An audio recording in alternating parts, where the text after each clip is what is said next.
Okay, I might just get started then. So hello all and welcome to our Read and Publish webinar. Before we begin, I'd just like to pay my respects to elders past and present. I'm presenting today on Gadigal land, so I'd like to particularly pay my respects to the Gadigal elders and extend those respects to the elders of the lands that you're joining me from today and to any Indigenous people here today. Thank you for joining. Okay. So today we're going to be talking about Read and Publish. My name is Katie. I'm one of the Research Services librarians in the Research Services team in the library. Today I will be giving a quick introduction to Read and Publish, talking about how that fits into the broader open access landscape and how you can access it here at the university. There will be some time for questions at the end, and this session is being recorded. So to start with, what do we mean when we talk about Read and Publish? This is a form of agreement which reduces the cost of open access publishing for researchers. Traditionally, the library has subscribed to journal content for the community to read. Read and Publish agreements are where the library subscriptions covers both this traditional read access and the cost of authors publishing in open access journals. It's not the same as paying individual charges, and it doesn't always cost us extra at the library. And although publishers are increasingly charging us for it. This is negotiated at an institutional level to cover a set period of time. And it's not an endorsement or recommendation of a particular journal. It's purely a commercial agreement. It doesn't mean that that journal is better than others that are not included in our Read and Publish agreements. A lot of our agreements are negotiated as a group with other university libraries through the Council of University Librarians, otherwise known as CAUL. This gives us some increased negotiating power, but CAUL negotiates agreements for a whole lot of universities, and we can choose whether or not to sign up for each individual agreement. Increasingly, we've also been signing up to individual agreements at the University of Sydney, directly negotiating with publishers that are identified as being useful and beneficial for the university community. So let's take a step back. What we're talking about when we talk about open access, that's purely making your research freely available to readers online. And there can be a lot of ways to do that. So it can cover a lot of methods or pathways. So this slide is to show some of the main ones. So when you're publishing with an open access journal, they generally charge an article processing charge to researchers to make their articles free to read for readers. These journals can be completely open access, these are sometimes known as gold, or include both open and closed access articles, otherwise known as hybrid journals. And in those hybrid journals, where researchers don't pay the APC, those articles remain pay to read. The other main method doesn't involve paying an article processing charge for the researcher. Instead, the author uploads a version of their work online, often into an online repository, such as the University of Sydney eScholarship repository. This is known as Screen OA sometimes, and often publishers will restrict which version of an article can be uploaded this way. It's usually not going to be the final published version, and they may impose an embargo, so they may have to wait until your work can be made openly available if you're choosing this method. Whichever the method, open access publishing has been increasingly popular, and there are some really good reasons why. So firstly, it has the potential to reach audiences outside of academia, and inside of academia in areas where they may not have the funds to subscribe to expensive academic journals. And the increased visibility that comes with open access can in turn boost citation numbers. There have been a number of studies showing this citation boost, and I've put a citation here for one of them. They all give slightly different amounts of boost, but the boost is pretty well described. So increasingly, also grant funders have been including open access requirements in their policy because they see it as a public good to make publicly funded research publicly available. So you may have to make your work open access if it's produced as part of a grant. So basically, if you do want to publish open access, you do have a few pathways available to you. As mentioned on the previous slide, you can pay an article processing charge or place a version of your output in a repository. But the read and publish agreements are a way to enable researchers to publish directly in those open access journals without paying an APC directly themselves. So how does accessing these read and publish agreements work as a researcher? And what would that look like for you? So this is the process basically to go through to access the agreements. Firstly, check that the title you want to publish in is included in our agreements. We don't have agreements with every publisher, and even where we do have an agreement with a publisher, not all journals may be included. So it's really important to check that your title is included in our agreements, and I'm going to show you a quick demonstration about how to do that later on.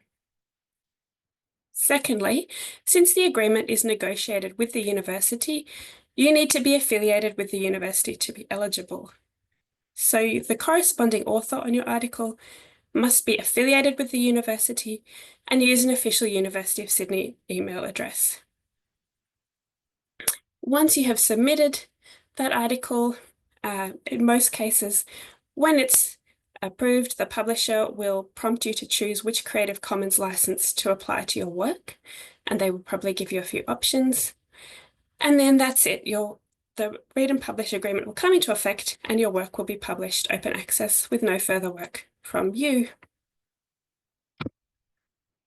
So just a quick note on Creative Commons, because we do often get asked questions about this.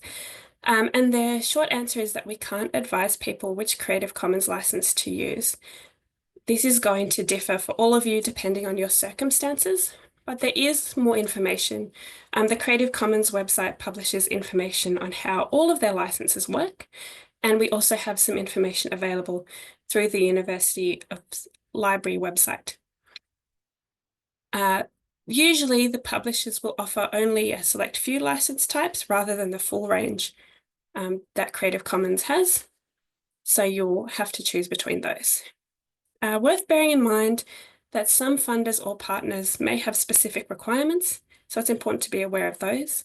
For instance, the NHMRC requires that all peer-reviewed publications must be published with a Creative Commons Attribution CC BY license. So that's definitely worth being aware of. Okay. So we think that these agreements offer some really great benefits to researchers. They reduce your open access publishing costs, and they're very easily applied when you're publishing, but they do also have limitations. So firstly, as I mentioned, publishers may exclude some of their titles from an agreement, or some titles may offer a discount but not a full fee waiver.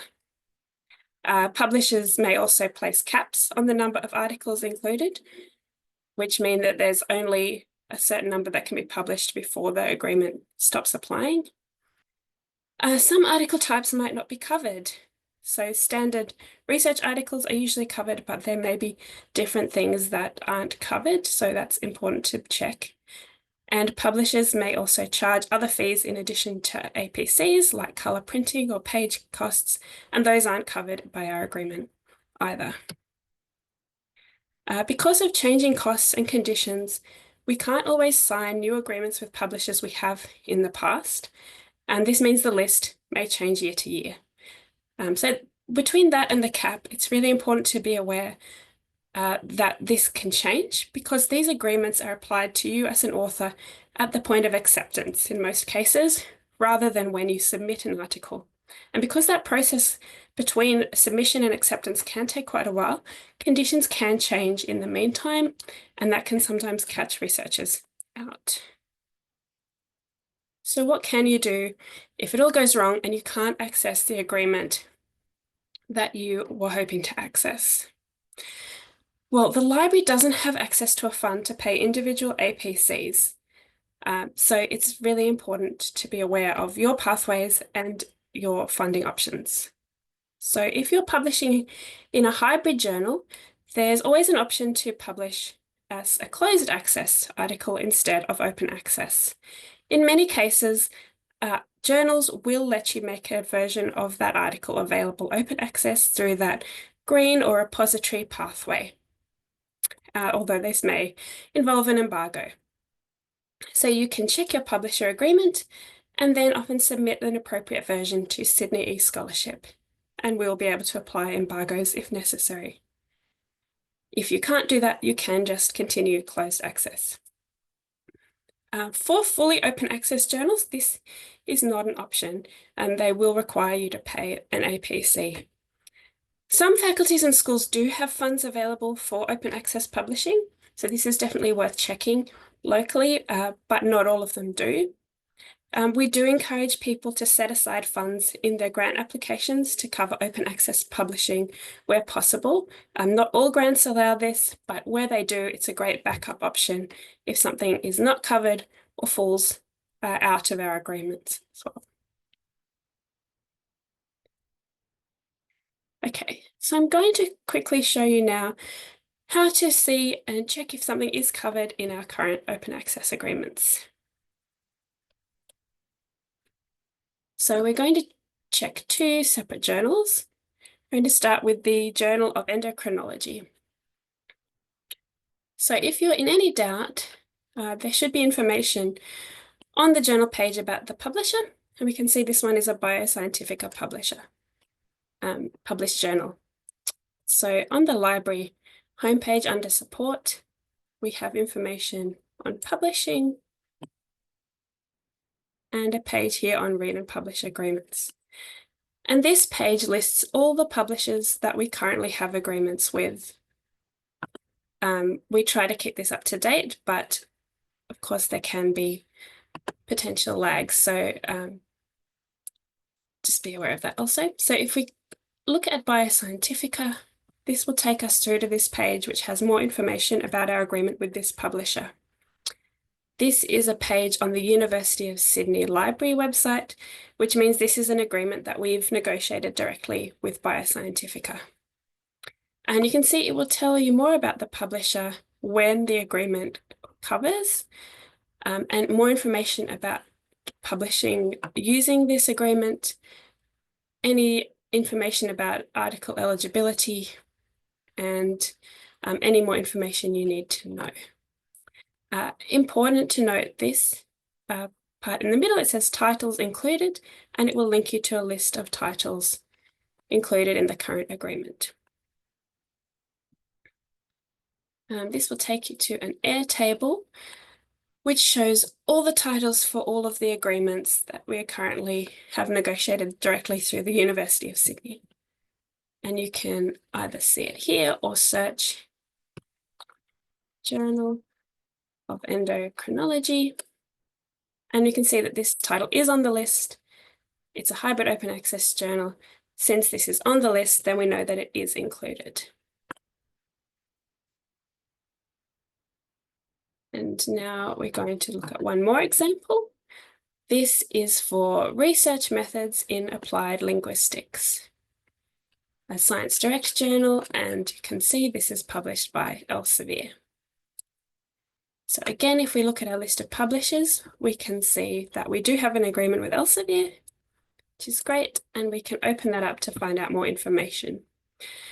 Now this agreement has opened up a call page so that you can see this is one of our agreements that we have negotiated with Call. But the same sort of information is available on this page as well. It tells you about the publisher, it tells you about the cap. This agreement is capped, so it's going to tell you how much of that has been used and if they think that it's going to be exceeded soon. It gives a list of participating institutions, and you can see we are on that list, and more information about the agreement, which articles are accepted, and you can see here that they've specified specific articles that are accepted, and more information about eligibility and accessing the list. So if you have any questions, these are really good resources to go to for more detail. Just like in that University of Sydney page, we want to check the title and whether that's included. So we're going to follow the link to the title list. So it's really important to note that unlike the University of Sydney agreements, CALL has a whole lot of agreements that we might not have signed up to. And that means that if a title is on that list, that doesn't necessarily mean that it applies to us at the University of Sydney. So we need to look into a little bit more detail when we get to the CALL agreements. So I've typed this in earlier. So we can search here for research methods in applied linguistics. And also just a small note, this field is a little bit touchy. So if it doesn't come up immediately, I would recommend trying with a shorter version of the title just to see if that finds it. So we have this here covered under an agreement, but a warning sign here is you can see under participating institutions, it only says 4 out of 60. But we really need to check whether we are included for any of these agreements. So you can see that it will tell us here, institutions that can publish open access, and University of Sydney is not listed. But there's another section here for institutions that receive discounted APCs. And if you go down alphabetically, you can see that we are on that list. So, if you're publishing in this title, your APC will not be waived, but you will receive a discount on this.